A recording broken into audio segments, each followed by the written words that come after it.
Terus ya, lanjut ya. Malam ini kita membahas ya mengenai PHT ya. PHT itu apa? Pengendalian hama terpadu. Ya, ini namanya pengendalian hama terpadu. Terpadu itu artinya itu berbagai teknik ya, berbagai teknik yang dapat untuk mengendalikan hama ya. Yaitu cara pengendalian hama dengan menggunakan berbagai teknik. Terpadu itu berbagai teknik yang ramah lingkungan. Jadi ini ramah lingkungan ya. Kalau PHT itu ramah lingkungan, efisien dan berkelanjutan. Ya. Di sini artinya tadi pengendalian hama terpadu ramah lingkungan untuk mengelola tanaman. Ya, jadi pengendalian yang ramah lingkungan. Ya. Banyak aspeknya nanti ya. Terus tujuannya apa? Pengendalian hama terpadu memecahkan masalah hama sambil membatasi pengaruh yang tidak diinginkan pada lingkungan dan kesehatan. Jadi di sini tujuan PHT itu memecahkan masalah hama ya, memecahkan masalah hama sambil membatasi hama. Hama itu dibatasi, tidak dimusnahkan tapi dibatasi keberadaannya ya. Terus selanjutnya tujuannya membatasi dampak negatif terhadap manusia dan lingkungan ya. Di samping hamanya tadi, kita juga memperhatikan manusianya dan lingkungannya supaya tidak terjadi akibat dari kita mengendalikan hama, terutama dengan pestisida kimia ya. Terus selanjutnya meningkatkan keanekaragaman hayati dan konservasi. Nah, ini jadi pengendalian hama terpadu di sini meningkatkan keanekaragaman hayati. Jadi nggak cuman hama aja, musuh alami juga kita jaga ya, supaya tidak musnah ya. Musuh alami untuk membantu petani, predator ya. Tuh, maksudnya itu. Selanjutnya yang utama ya prinsip-prinsip pengendalian hama terpadu. Jadi apa aja prinsipnya? Yang pertama budidaya tanaman sehat. Jadi untuk mengendalikan hama ya, itu budidaya tanaman sehat. Apa aja ya? Budidaya tanaman sehat itu apa aja? Yang pertama benih unggul.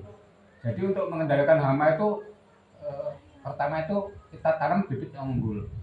Itu merupakan dasar ya. Nah, bibit unggul itu merupakan dasar agar tanaman kita tumbuh sehat, produksi banyak ya. Itu bibit unggul. Karena dengan bibit unggul itu tanaman akan sehat ya, akan mencegah hama menyerang.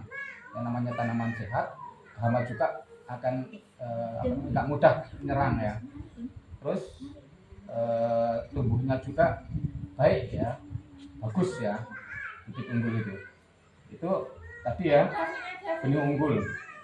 Terus yang kedua, tanah yang sehat. Ini maksudnya apa?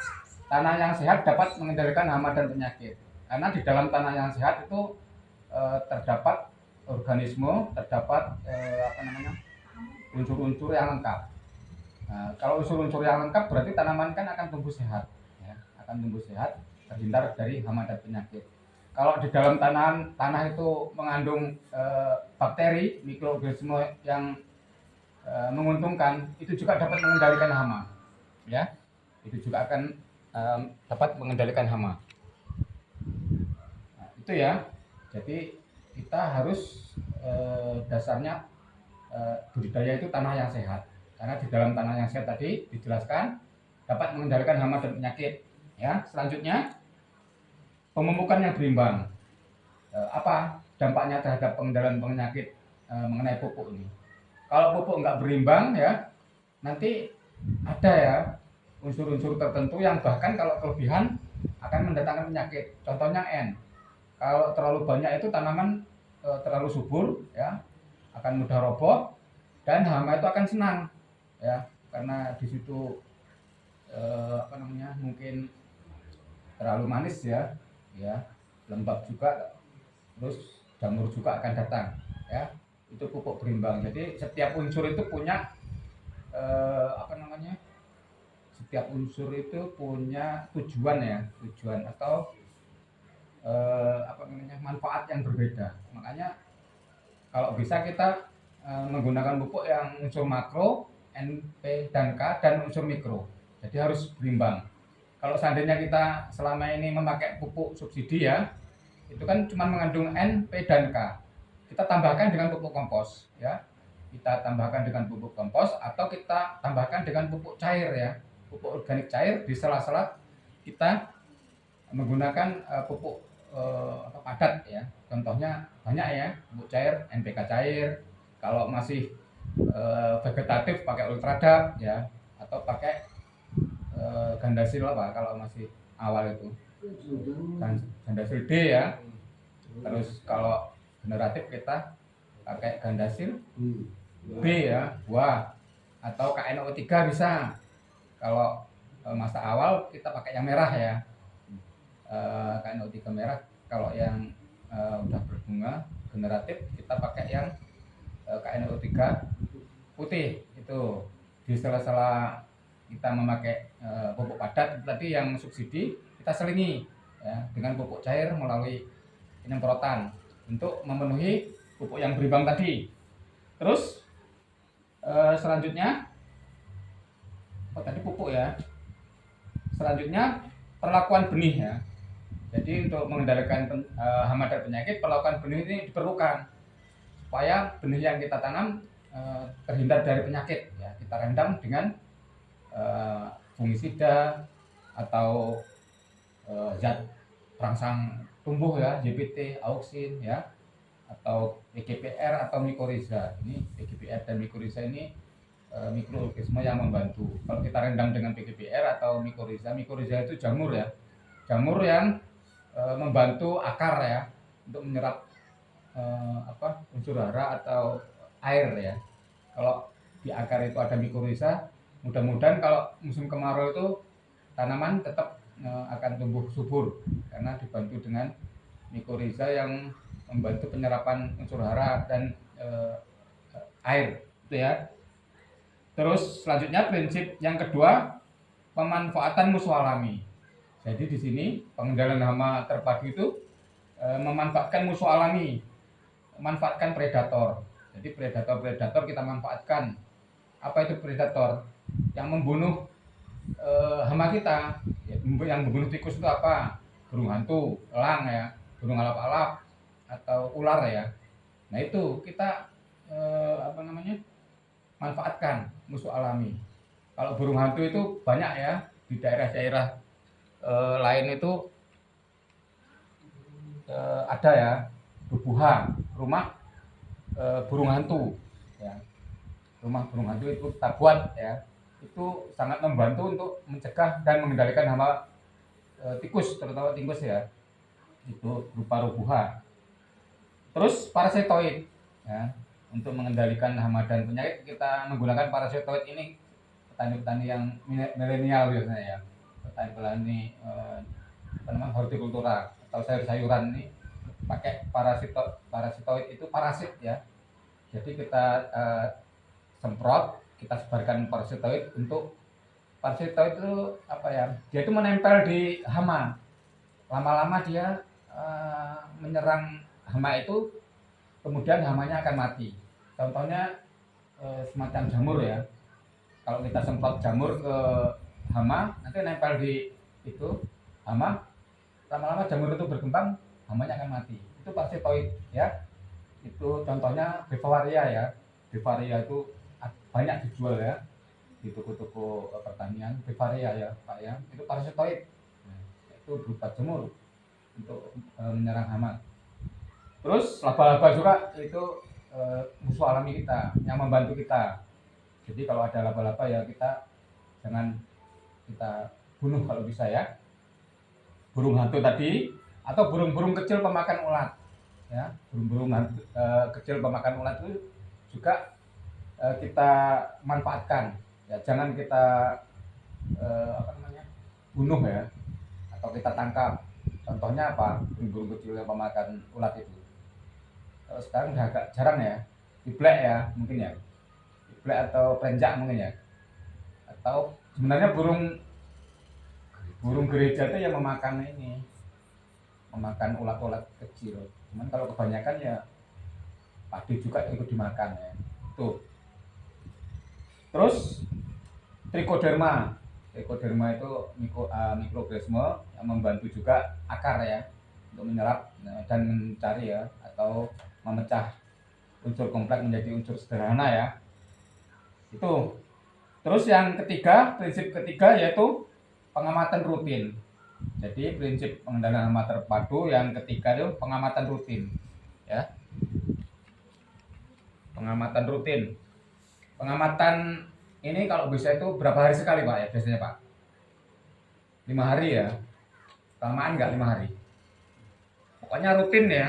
Kalau bisa 4 hari ya 4 hari sekali. Rutin. Nah, itu tiap hari Pak ya. Tapi kalau cuman di atas galengan ngeliat dari jauh ya enggak efektif ya. Tuh. Jadi ini memantau perkembangan hama ya, penyakit dan musuh alami. Jadi kita memantau di situ, kita nggak cuma jalan-jalan aja, kita memantau hama atau penyakit atau musuh alami. Itu ketiga-tiganya kita pantau. Ya, kita tahu kan hama itu hama apa, penyakit apa ya. Kalau hama itu biasanya berupa hewan ya. Kalau penyakit itu harus susah dilihat ya. Kecil biasanya. Kecil ya. Tuh. Penyakit. Terus selanjutnya petani sebagai pelaku utama. Jadi di dalam pengendalian hama terpadu itu petani sebagai pelaku utama atau sebagai ahli PHT. Karena petani yang tahu kondisi lahannya, tahu lingkungannya dan bisa memutuskan. Makanya kalau bisa ya udah pengalaman lah Bapak-bapak ya. Ini sebagai pelaku yang memutuskan. Nggak mungkin orang lain nggak tahu lahan kita, nggak tahu lingkungan sawah kita. Jadi kita yang harus tahu kapan kita semprot, obat apa yang kita semprot, ya, cara pengendaliannya gimana, ya, itu cara pengendalian dengan pengendalian hama terpadu ya, dengan pengendalian hama terpadu. Terus taktik pengendalian ya. Kalau bisa ya jangan kita ke pengamatan ke lahan terus kita pulang bawa obat ya, bawa tangki ya.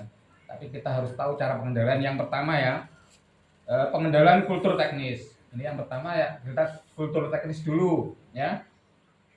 Yang pertama rotasi tanaman. Rotasi tanaman itu untuk mengendalikan hama dan penyakit ya. Kita jangan menanam satu jenis tanaman di lahan yang sama.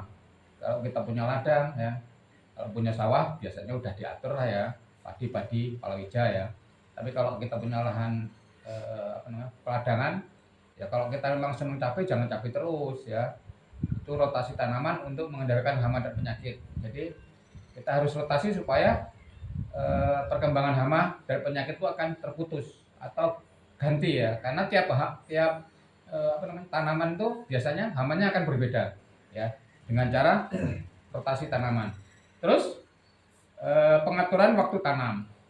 Jadi kalau pengaturan waktu tanam Bapak-bapak udah tahu lah, kalau pas awal musim hujan biasanya bagus untuk kita menanamnya. Biasanya kalau bulan-bulan September ya, Oktober ya, bulan 10 ya. Itu bagus-bagusnya. Karena kita ini habis kemarau, biasanya habis kemarau itu hama itu kecil ya, perkembangannya nggak banyak, kita tanam dan nanti setelah tumbuhan itu udah generatif baru mungkin ya tanam udah tahan ya terhadap hama dan penyakit ya. Makanya rotasi waktu ya, waktu tanam itu harus kita perhatikan. Mungkin udah tahulah bulan-bulan tertentu yang biasanya dihindari ya. Mungkin biasanya bulan 3 ya. Bulan 3 ya.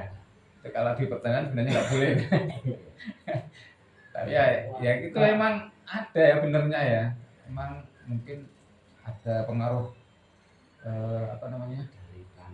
Ya, pengaruh dari tanah, pengaruh suhu mungkin ya. Orang-orang tua udah tahu lah ya itu mengenai pengaturan waktu tanam. Selanjutnya penggunaan varietas tahan.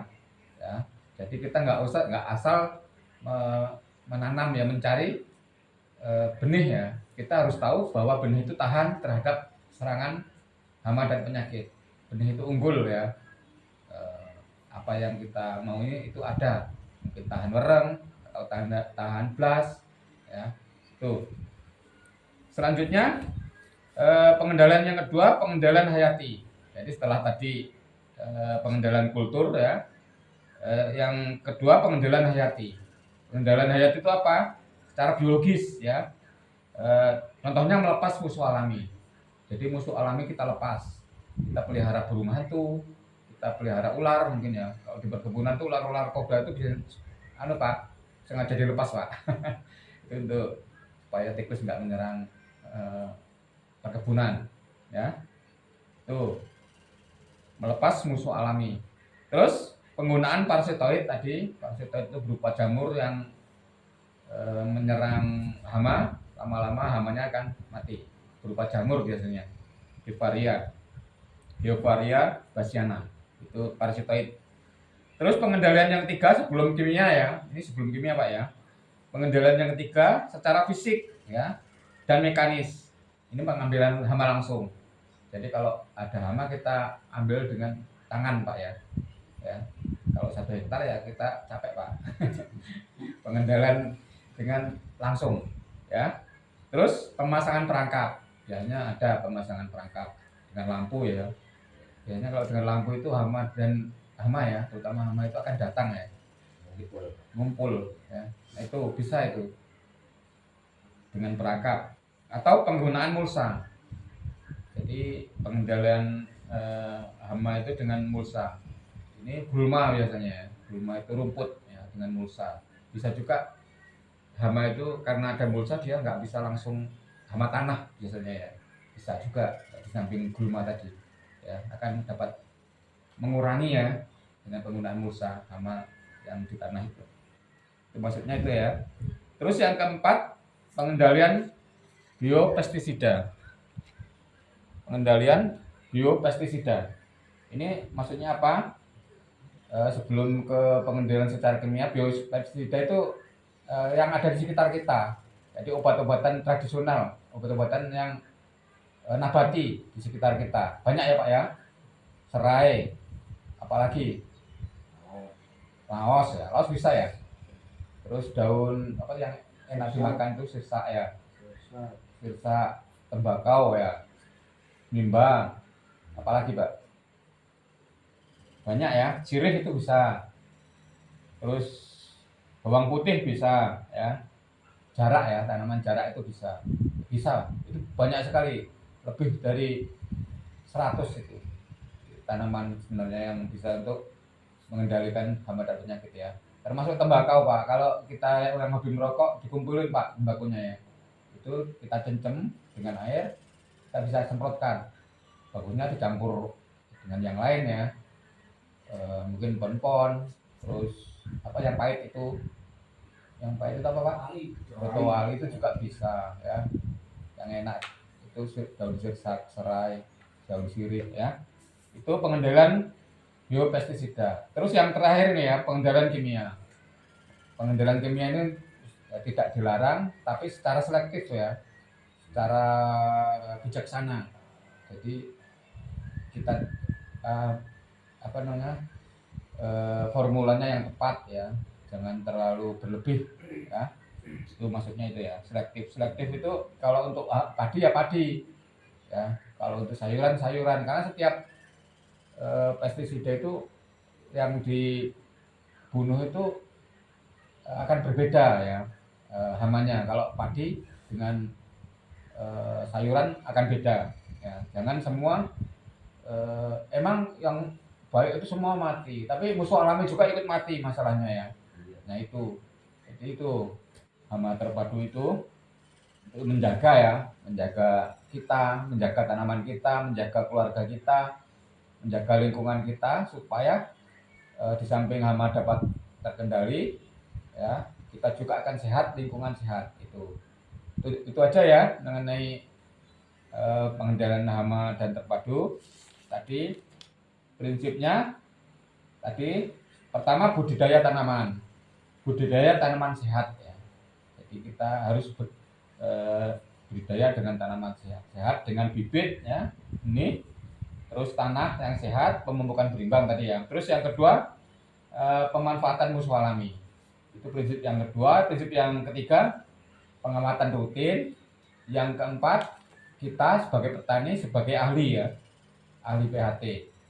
Jadi memutus yang memutuskan pengendalian ya Pak ya. Ya itu. Tadi sebagai pelaku utama ahli PHT ya. Terus mungkin itu aja ya yang dapat saya sampaikan. Kurang dan lebihnya saya mohon maaf. Saya akhiri. Wassalamualaikum warahmatullahi wabarakatuh. Waalaikumsalam warahmatullahi wabarakatuh. Ini Pak tanya Pak, kalau yang ini musuh